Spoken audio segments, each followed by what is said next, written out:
Hello আমার সকল বন্ধুদের, তোমরা সবাই কেমন আছো? আজ আবার একটা নতুন রেসিপি নিয়ে চলে এসেছি। এই যে বৃষ্টির মধ্যে আমার মেয়ে বায়না করছে, মা একটু নতুন কিছু করে খাওয়াও। সেই জন্য আমি তোমাদের কাছে নিয়ে চলে এসেছি এই যে আলু টিক্কি অথবা ভেজ টিক্কি। খুবই হেলদি একটা রেসিপি। চলো এবারে তোমাদের সাথে শেয়ার করি এই রেসিপিটা কিভাবে তোমরা তৈরি করতে পারবে। এখানে আছে গাজর আর কুমড়ো গ্রেট করা, তার সাথে আছে একটুখানি আদা চপ করে রাখা আছে, পেঁয়াজ আর ক্যাপসিকাম, আর এখানে আলুটা স্ম্যাশ করে আমি একটা গোটা মিডিয়াম সাইজের আলু স্ম্যাশ করে রেখে দিয়েছি এখানে। তো এবারে প্রথমে আলুর সাথে আমি এই জিনিসগুলোকে বাইন্ডিং করে দেবো।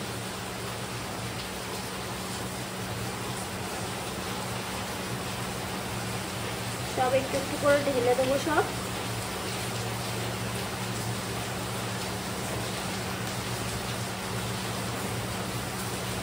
ব্যাস, এবারে আমি এর ওপর নুন আর এবারে আমি এই নুন দিলাম পরিমাণ মতো দেবে। আর এখানে ব্ল্যাক পেপার দিয়ে দিচ্ছি, এই যে ব্ল্যাক পেপারটা।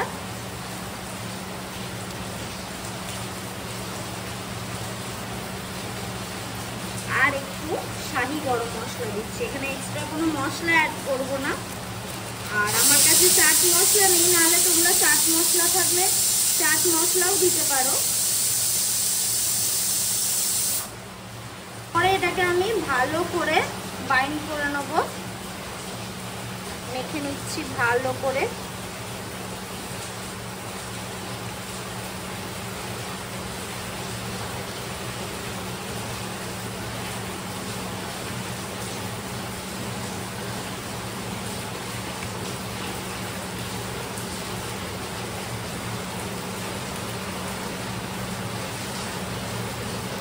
দেখো এটাকে ভালো করে মেখে নিয়েছি। এরপর হাতের শেপে আমি গোল গোল, অ্যাকচুয়ালি চ্যাপটা চ্যাপটা আমি করব টিকির মতো।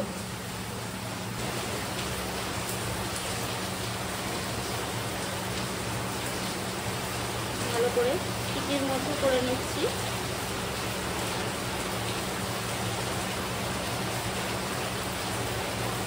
এরকম করে আমি সব কটা টিকির মতো করে নেব।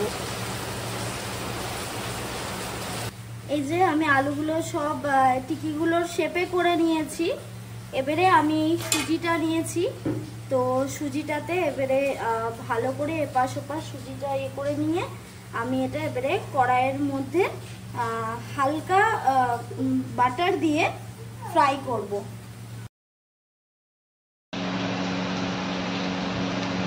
একটা বাটারের কিউব দিয়ে দিলাম।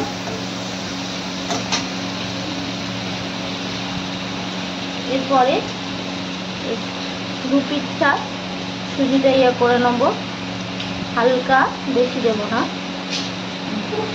ব্যাস, এবারে বাটারে দিয়ে দিলাম। এরকম করি সবগুলো। আপাতত এখানে যে কটা ধরবে সে কটা করবো।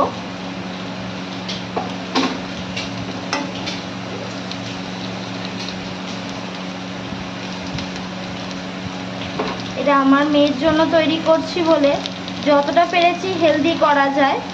আর ইভেন তোমাদের যাদের বাচ্চারা একটু ভেজিটেবলস খেতে অতটা পছন্দ করে না, তাদেরকে এরকমভাবে করে দিলে তারা ইজিলি খুব মজা করে এটা খেয়ে নিতে পারবে।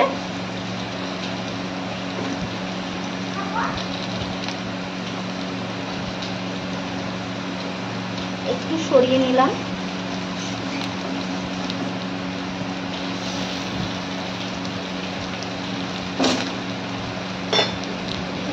সুজিটা দিলাম যাতে ওপরের ভালো করে ক্রাঞ্চিনেসটা বোঝা যায়, তাতে বাচ্চারা আরো বেশি মজা পায় এটা খেতে।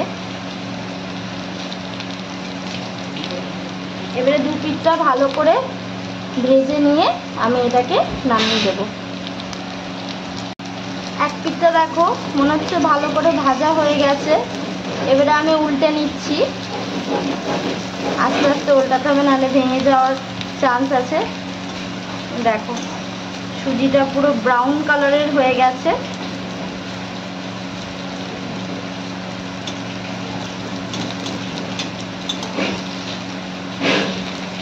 সবগুলো উল্টে নিলাম। এবারে আবার এই পিঠটা ভালো করে ভাজা হয়ে গেলে আমি এগুলোকে তুলে নেব। দেখো ওই পিঠটাও মনে হচ্ছে ভাজা হয়ে গেছে, এবারে আমি তুলে নিচ্ছি। দেখো বন্ধুরা, আমার আলু টিক্কি অথবা ভেজ টিক্কিও বলতে পারো রেডি। একটু সস দিয়ে আর একটুখানি গাজর ফুল ফুল করে কেটে আমি এটাকে সার্ভ করছি। কেমন হলো অবশ্যই জানিও, আর এরকম ভিডিও দেখতে হলে আমাকে অবশ্যই ফলো করতে হবে।